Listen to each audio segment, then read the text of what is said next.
And who's going to find out how much gold existed in Fort Knox? You probably didn't get the memo about that executive order. Because 2 months later, he was dead. Under very questionable circumstances. Unless you buy into the magic bullet. Taking all those right angles. John Marshall said, the power to tax is the power to destroy. Indeed, in a free government, almost all other rights would become worthless if the government possessed the power over our private fortunes of every citizen. And he is 100% right. You think the right to vote cancels this? It does not. So here's the 16th Amendment again. No income defined.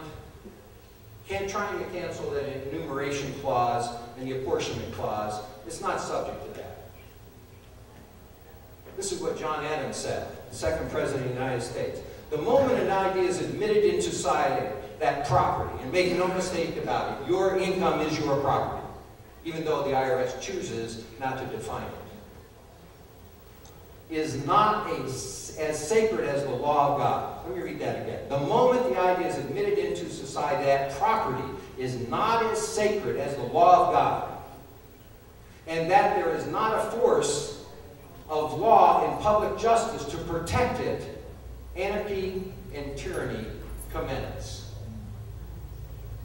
In the moment that we accepted this 16th Amendment, anarchy and tyranny, ladies and gentlemen, commenced at a big-time rate in this country. Now, I want you to look at this. I want you to understand these plaques of the Communist Manifesto. The abolition of private property was number one.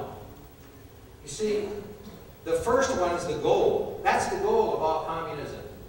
The abolition of private property. Number two is the initiation, the most important plank, Karl Marx and Friedrich Engels said. Heavy progressive income tax. Why? Because you can't buy private property if you don't have a lot of income around. Interesting, isn't it? And the third part of the coup, look down there at number 5, the creation of the central bank. Because that's exactly what the Federal Reserve is, our central bank.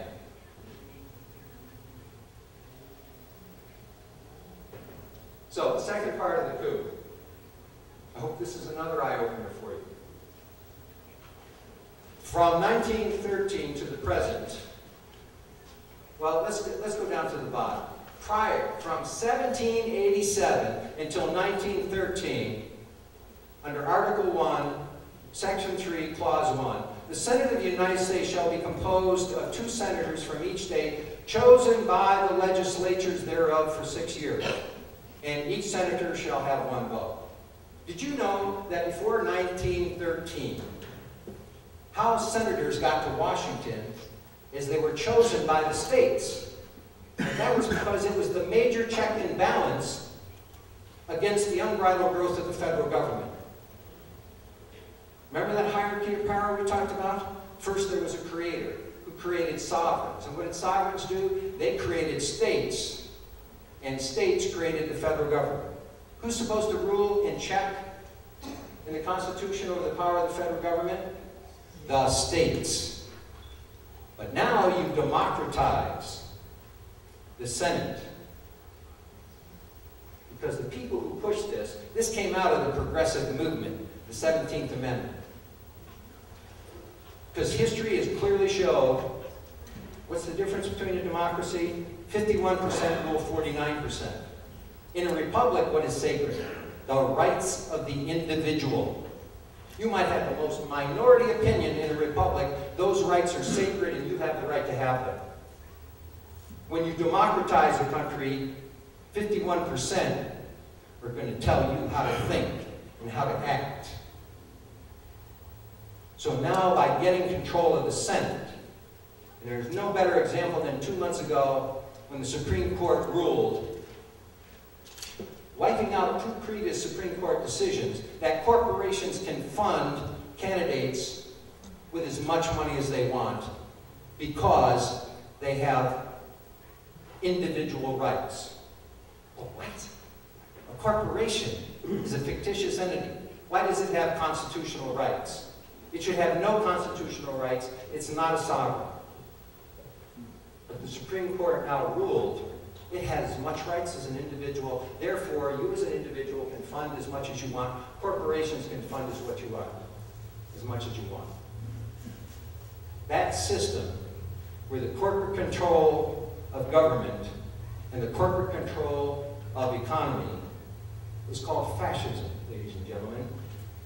And the Supreme Court just stamped that 2 months ago. Unlimited fascism in the United States.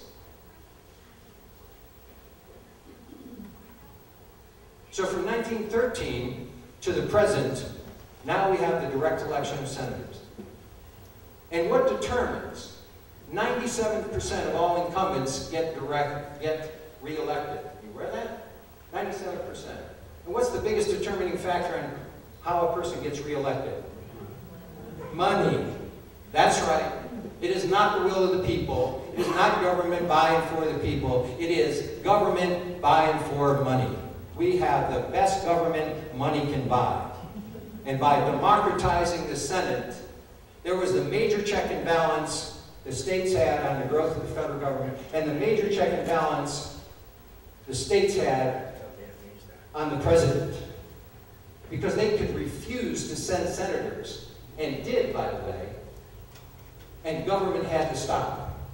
Because without Senate approval, a law couldn't be passed. So all these executive orders, which are totally unconstitutional, they were meant to be inter-office memorandum. You know how many George Washington had? 1. John Adams? 1. Thomas Jefferson? 1. Franklin Delano Roosevelt? 3,572. The king of executive orders. There's been over 50,000 of them. Not voted on by anybody, not reviewed by the people. Dictates.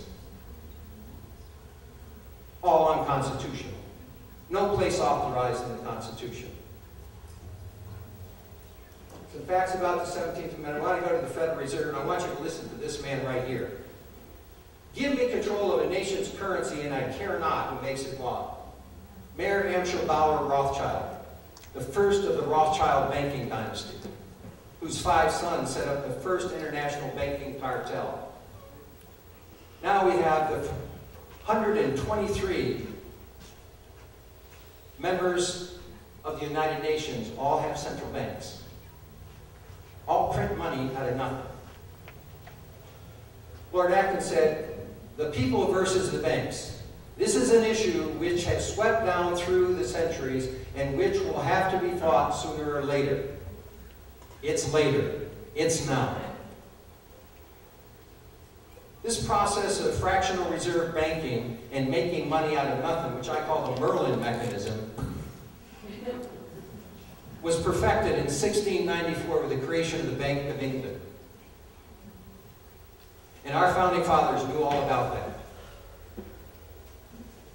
Most people do not realize that it was the Bank of England that actually started the Revolutionary War. Let me see a show of hands. How do you know that?